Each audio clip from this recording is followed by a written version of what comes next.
എൻ്റെ പുതിയ വീഡിയോയിലേക്ക് എല്ലാവർക്കും സ്വാഗതം. ഇന്ന് ഞാനിപ്പോൾ ഫംഗ്ഷൻ വരുന്നുണ്ട്, അതിൻ്റെ കുറച്ച് തിരക്കിലാണ്. നമ്മൾ ഷോപ്പിംഗ് വ്ളോഗ് കണ്ടു, ഡ്രസ്സ് എടുക്കുന്ന വ്ളോഗ് കണ്ടു. ഡ്രസ്സൊന്നും ഞാൻ കാണിച്ചില്ല. ഇന്നത്തെ എന്താണെന്ന് ചെയ്യാൻ പോകണമെന്ന് വെച്ച് കഴിഞ്ഞാൽ, ഞാൻ കുറേ ദിവസമായിട്ട് എൻ്റെ ഹെയർ എന്തെങ്കിലും ചെയ്യണമെന്ന് വിചാരിക്കുന്നുണ്ട്. ഹെയർ ഭയങ്കര ഡാമേജ് ആയിരിക്കുകയാണ്, ഭയങ്കര ഡ്രൈ ആൻഡ് ഫ്രിസി ആയിട്ടിരിക്കുകയാണ്. അപ്പം ഞാൻ എന്തെങ്കിലും ട്രീറ്റ്മെൻറ്റ് ചെയ്യാമെന്ന് വിചാരിച്ചു. പക്ഷേ എനിക്ക് ട്രീറ്റ്മെൻറ്റ് ചെയ്യാനുള്ള ഒരു കോൺഫിഡൻസ് ഇല്ല. കാരണം ഞാൻ ഒരുപാട് ട്രീറ്റ്മെൻറ്റ് ചെയ്തതാണ് ഹെയറിൽ. നല്ല രീതിയിൽ കണ്ടിന്യൂസ് ആയിട്ട് സ്പാ ചെയ്ത് കൊടുക്കാറുണ്ടായിരുന്നു. ഹെയറിൻ്റെ ഒരു ടെക്സ്ചർ എല്ലാം മാറി നല്ലൊരു ടെക്സ്ചറിലേക്ക് ഹെൽത്തി ആയിട്ടുണ്ടായിരുന്നു. പക്ഷേ പിന്നെയും ഞാൻ ഉഴപ്പാൻ തുടങ്ങി. അപ്പോൾ ഹെയർ പിന്നെയും ഭയങ്കര ഡ്രൈ ആയിട്ടാണ് കിടക്കുന്നത്. അപ്പോൾ നിങ്ങൾക്ക് കണ്ടാൽ തന്നെ മനസ്സിലാവും. അപ്പോൾ ഞാൻ അതിന് വേണ്ടിയിട്ടൊരു സ്പാ എടുക്കാമെന്ന് വിചാരിച്ചു. അനിയത്തിയും വരുന്നുണ്ട്, അവൾക്കും സ്പാ വേണമെന്ന് പറഞ്ഞു. അപ്പോൾ നമ്മൾ രണ്ടുപേരും ഓൾറെഡി ബുക്ക് ചെയ്തിട്ടാണ് പോകുന്നത്. അപ്പോൾ അതാണ് ഇന്നത്തെ വീഡിയോയിൽ ഞാൻ കാണിക്കാൻ പോകുന്നത്. പിന്നെ നമുക്ക് അല്ലറ ചില്ലറ വേറെ ഷോപ്പിങ്ങും കാര്യങ്ങളെല്ലാം ഉണ്ട്. അത് ഇന്ന് നടക്കും എന്നുള്ളത് അറിയില്ല. പോയിട്ട് എന്താ നോക്കട്ടെ, അതിനനുസരിച്ചിട്ടുള്ള ഇന്നത്തെ വിശേഷങ്ങൾ നമുക്ക് ഈ വീഡിയോയിൽ കാണാം. അപ്പോൾ ആദ്യം തന്നെ ഹെയർ സ്പാ ചെയ്യാമെന്ന് വിചാരിച്ചു. ഞാനും അനിയത്തിയും കൂടിയാണ് ഹെയർ സ്പാ ചെയ്യാൻ പോയത്. നമ്മളെ കൊലിക്കറ്റ് എരഞ്ഞിപ്പാലുള്ള വേവ്സ് എന്ന് പറഞ്ഞിട്ടുള്ള സലോണിലാണ് പോയത്. നല്ല സർവീസായിരുന്നു കേട്ടോ. അത്യാവശ്യം നല്ല രീതിയിൽ തന്നെ റിലാക്സ് ചെയ്യാൻ പറ്റി. അതിനുശേഷം നമ്മൾ നേരെ SM സ്ട്രീറ്റിൽ പോയി നമുക്ക് കുറച്ച് ഷോപ്പിംഗ് കാര്യങ്ങളുണ്ടായിരുന്നു. അപ്പോൾ നമ്മളെ ഫേവറേറ്റ് സ്പോട്ടായിട്ടുള്ള CP കൂളിലാണ് നമ്മൾ പോയത് ഫുഡ് കഴിക്കാൻ വേണ്ടിയിട്ട്. ഫുഡ് എന്ന് പറയാൻ പറ്റില്ല, ചെറിയൊരു സ്നാക്സ് കഴിക്കാൻ വേണ്ടിയിട്ട്. അപ്പോൾ നമ്മളവിടെ ഫേവറേറ്റ് ആണ് ഈ കട്ട്ലേറ്റ്. അടിപൊളി ടേസ്റ്റാണ്. നമ്മൾ ചെറുപ്പം തൊട്ടേ ഇവിടെ വരുന്നതാണ്. അപ്പോഴും നമ്മൾ വാങ്ങുന്ന കോമ്പിനേഷനാണ് ഈ റോസ് മിൽക്ക്. അങ്ങനെ അത് കഴിച്ച് കഴിഞ്ഞപ്പോഴാണ് എൻ്റെ അനിയത്തി കാണുന്നത് അവിടെ ചിക്കൻ നഗറ്റ്സിൻ്റെ. അപ്പോൾ അവൾക്ക് അത് വേണമെന്ന് പറഞ്ഞിട്ട് അതും ഓർഡർ ചെയ്ത് കഴിച്ചുകൊണ്ടിരിക്കുകയാണ്. അവൾ ചിക്കൻ്റെ ഭയങ്കര ഒരു ഫാനാണ്. അവൾ ചിക്കൻ ഏത് രീതിയിലാക്കി കൊടുത്താലും അവൾ കഴിക്കും. എത്ര തവണ വന്നു കഴിഞ്ഞാലും ഇവിടെ മടുക്കില്ല. അങ്ങനെയാണ് നമ്മൾ SM സ്ട്രീറ്റ്. അങ്ങനെ നമ്മൾ ഒയാസിസിലേക്കാണ് പോകുന്നത്. ഒയാസിസ് എന്നാണ് നമ്മൾ ഹാമ്പർ സെറ്റ് ചെയ്യുന്നത്.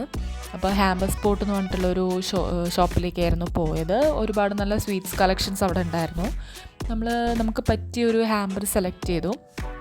ലൈക്ക് നമ്മൾ തന്നെ അതിൽ ഫില്ല് ചെയ്യുകയാണ് ചെയ്യുന്നത്. അപ്പോൾ അവർ അവിടെ നിന്ന് തന്നെ ചെയ്തിരുന്നു പറഞ്ഞു. അപ്പോൾ നമ്മൾ ഒരുപാട് കളക്ഷൻസ് ഉണ്ടായിരുന്നു. അതിൽ നിന്ന് നമുക്ക് ഏകദേശം ഇഷ്ടപ്പെടുന്ന രീതിയിലുള്ളൊരു ഹാമ്പർ സെലക്ട് ചെയ്തു. ദെൻ ഇത് ഭയങ്കര ക്യൂട്ടായിട്ട് എനിക്ക് തോന്നിയിട്ടോ. നല്ല രസമല്ല കളർ, പിങ്ക് കളർ എനിക്ക് ഭയങ്കരമായിട്ട് ഇഷ്ടപ്പെട്ടു. പിന്നെ നമ്മളിങ്ങനെ ഓരോന്നും അവിടെ കാണുമ്പോൾ ഭയങ്കര അട്രാക്റ്റീവ് ആയിട്ടുള്ള ഇതെല്ലാം ഉണ്ടായിരുന്നു. അപ്പോൾ നമ്മൾ അതെല്ലാം ഒന്ന് ചെക്ക് ചെയ്യുകയാണ് നമ്മൾ സെലക്ട് ചെയ്ത ബോക്സ്. അപ്പോൾ ഇനി അടുത്ത ടാസ്ക് എന്ന് പറഞ്ഞു കഴിഞ്ഞാൽ ഇതിലേക്ക് നമുക്ക് വേണ്ട ചോക്ലേറ്റ്സ് ഫില്ല് ചെയ്യുക എന്നുള്ളതാണ്. അപ്പോൾ നമ്മൾ ഈ 2 ഫ്ലേവറായിരുന്നു ചൂസ് ചെയ്തത്. ഇത് സ്ട്രോബെറി ഫ്ലേവറാണ് വരുന്നത്. അവിടെ ഉണ്ടായിരുന്നപ്പോൾ നമ്മളിങ്ങനെ നിൽക്കുന്ന കണ്ടപ്പോൾ അവിടുത്തെ ചേട്ടൻ തന്നതാണ്. നല്ല ടേസ്റ്റ് ഉണ്ടായിരുന്നു കേട്ടോ. സ്ട്രോബെറി ഫ്ലേവറായിരുന്നു. ദെൻ അതിൻ്റെ മേലെ നമ്മൾ നോർമലി ചെയ്യുന്ന പോലെ ചോക്ലേറ്റ്സ് ഫില്ല് ചെയ്ത് കൊടുക്കുക ചെയ്തത്. കുറച്ച് ബുദ്ധിമുട്ടിയിട്ടാണ് അവർ ചെയ്തത്, കാരണം കുറച്ച് അത്യാവശ്യം ക്വാണ്ടിറ്റി ഉണ്ടായിരുന്നു. ദെൻ നമ്മൾ ഒരുപാട് നേരം അവിടെ ഇരുന്നിട്ടുണ്ടായിരുന്നു. ഇത് പാക്ക് ചെയ്യാൻ കുറേ ടൈം എടുത്തു. ബോറടിക്കുന്നുണ്ടായിരുന്നു. പിന്നെ നമുക്ക് ഒരുപാട് സാധനങ്ങൾ വാങ്ങാനുണ്ട്. ഇനി അതൊക്കെ നടക്കുമെന്നും അറിയില്ല. അപ്പോൾ എനിക്ക് ഇനി ഹെയർ കട്ട് ചെയ്യണമെന്നുണ്ട്. അപ്പം അങ്ങനെ ഒരു വിധത്തിൽ അത് സെറ്റാക്കി എടുത്തിട്ടുണ്ട്. അതിനുശേഷം ഞാൻ ഹെയർ കട്ടിന് വേണ്ടിയിട്ട് ട്രൈബ് സലൂൺ എന്ന് പറഞ്ഞിട്ടുള്ള കോഴിക്കോട് പുതിയതായിട്ട് തുടങ്ങിയ സലൂണിലേക്കായിരുന്നു പോയത്. അവിടെ നമ്മൾ ഇനോഗ്രേഷൻ്റെ ഭാഗമായിട്ട് ഓഫർ നടക്കുന്നുണ്ടായിരുന്നു. എനി ലെങ്ത് ഹെയർ കട്ടിന് 499 ആയിരുന്നു എമൗണ്ട് വന്നിട്ടുണ്ടായിരുന്നത്. എല്ലാവരും കൂടി അവിടെ പോകാമെന്ന് വിചാരിച്ചു. കസിൻസ് എല്ലാവരും ഉണ്ടല്ലോ. അങ്ങനെ ഞാൻ ആദ്യം പോയി. എൻ്റെ ഹെയർ ഓൾറെഡി ഷോർട്ടാണ്. ഞാൻ അവരോട് റിക്വസ്റ്റ് ചെയ്തത് എൻ്റെ ഷോർട്ട് ഹെയർ ഷോർട്ടാക്കാതെ ഒന്ന് ലെയർ അടിക്കാൻ വേണ്ടിയിട്ടായിരുന്നു. അവരതേപോലെ തന്നെ ചെയ്തിട്ട് നല്ല സർവീസായിരുന്നു. എനിക്ക് ഒരു വിധത്തിലുള്ള ഡിസ്കംഫർട്ടോ കാര്യങ്ങളോ ഒന്നും ഉണ്ടായില്ല. സാധാരണ നമ്മൾ ഹെയർ കട്ടിന് പോവുകയാണെങ്കിലും അവർ സെറ്റ് ചെയ്യുന്ന സമയത്തൊക്കെ നമുക്ക് ഹീറ്റ് ചെയ്യുമ്പോഴൊക്കെ ബ്ലോ ഡ്രൈ ചെയ്യുമ്പോഴൊക്കെ ഭയങ്കര ഹീറ്റ് വന്നിട്ടൊക്കെ അങ്ങനെ ബുദ്ധിമുട്ടുണ്ടാവാറുണ്ട്. എനിക്കിവിടെ അങ്ങനത്തെ ബുദ്ധിമുട്ടൊന്നും ഉണ്ടായില്ല. നല്ല സർവീസായിരുന്നു. പിന്നെ നമുക്ക് പറഞ്ഞു കൊടുക്കുന്ന രീതി അവർ പെട്ടെന്ന് തന്നെ അവർക്ക് ക്യാച്ച് ചെയ്യാൻ പറ്റുന്നുണ്ട്. ഞാൻ പറഞ്ഞു കൊടുത്ത അതേ രീതിയിൽ തന്നെയാണ് അവരെനിക്ക് ചെയ്ത് തന്നത്. അതുകൊണ്ട് തന്നെ ഞാൻ 100% ഹാപ്പി ആയിരുന്നു അവരെ സർവീസിൽ. അപ്പോൾ നോർമലി എനിക്ക് ക്ലിയറായിട്ട് പറഞ്ഞു തന്നിട്ടുണ്ടായിരുന്നു. എന്നോട് എപ്പോഴും ഇങ്ങനെ ചോദിക്കുന്നുണ്ടായിരുന്നു, മാഡം ഇത്ര ലെങ്ത്താണ് കട്ട് ചെയ്യുന്നത് എന്നുള്ള രീതിയിൽ. അപ്പം നമുക്ക് തന്നെ അവെയർ ചെയ്യാൻ പറ്റും എത്ര ലെങ്ത്ത് നമ്മൾ കുറയുന്നുള്ളത്. അതിന് ശേഷം അവർ ഓരോ സെക്ഷൻ എടുത്തിട്ട് ലെയർ ചെയ്യാൻ തുടങ്ങി. ഓവറോൾ നല്ലൊരു എക്സ്പീരിയൻസ് ആയിരുന്നു അവിടെ. പിന്നെ ഞാൻ ഇൻസ്റ്റാഗ്രാമിലെ വീഡിയോ കണ്ടിട്ടാണ് ഇവിടെ വരുന്നത്. അതിലൊരു പാമ്പിനെയൊക്കെ പിടിച്ചിട്ട് ചെയ്യുന്നതൊക്കെ കണ്ടിരുന്നു. അപ്പോൾ പാമ്പിനെ കാണാൻ താല്പര്യമില്ലാത്തത് കൊണ്ട് ഞാൻ അതിനെപ്പറ്റി ചോദിച്ചില്ല. പിന്നെ ഇവിടെ ലേഡീസിന് മാത്രമല്ല ജെൻസിനും സർവീസ് ഉണ്ട്. ഇൻറ്റീരിയേഴ്സ് ആണെങ്കിലും ഒന്നും മോശം പറയാനില്ല. ഭയങ്കര ലക്ഷറിയസ് ഫീലാണ് ഇവിടെ ഉണ്ടായിരുന്നത്.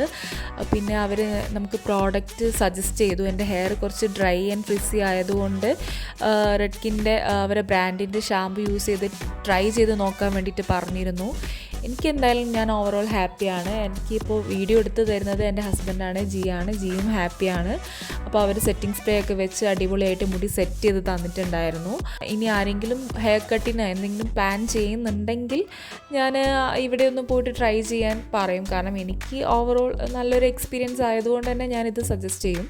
അവരുടെ ഇനോഗ്രേഷൻ്റെ ഭാഗമായിട്ടാണെന്ന് തോന്നുന്നു അവരിപ്പോൾ അവിടെ ഓഫർ കൊടുക്കുന്നുണ്ട്. സ്പായ്ക്കും എല്ലാം നല്ല റീസണബിൾ ആയിട്ടുള്ള റേറ്റാണ്. റീസണബിൾ എന്ന് പറയാൻ പറ്റില്ല, ചീപ്പ് റേറ്റ് തന്നെയാണ് അവിടെ വന്നിട്ടുള്ളത്. 499 തന്നെയാണ് ഹെയർ സ്പായ്ക്ക് വരുന്നത്. അത് എനി ലെങ്ത്താണ്. അപ്പോൾ അങ്ങനെ ഹെയർ കട്ടൊക്കെ കഴിഞ്ഞ് ഞാനും ജിയും വീട്ടിലേക്ക് പോവാണ്. അപ്പോൾ വീഡിയോ ഇഷ്ടപ്പെട്ടിട്ടുണ്ടെങ്കിൽ ലൈക്ക് ചെയ്യുക, ഷെയർ ചെയ്യുക, കമൻറ്റ് ചെയ്യുക. അടുത്ത വീഡിയോയിൽ കാണാം. ബൈ.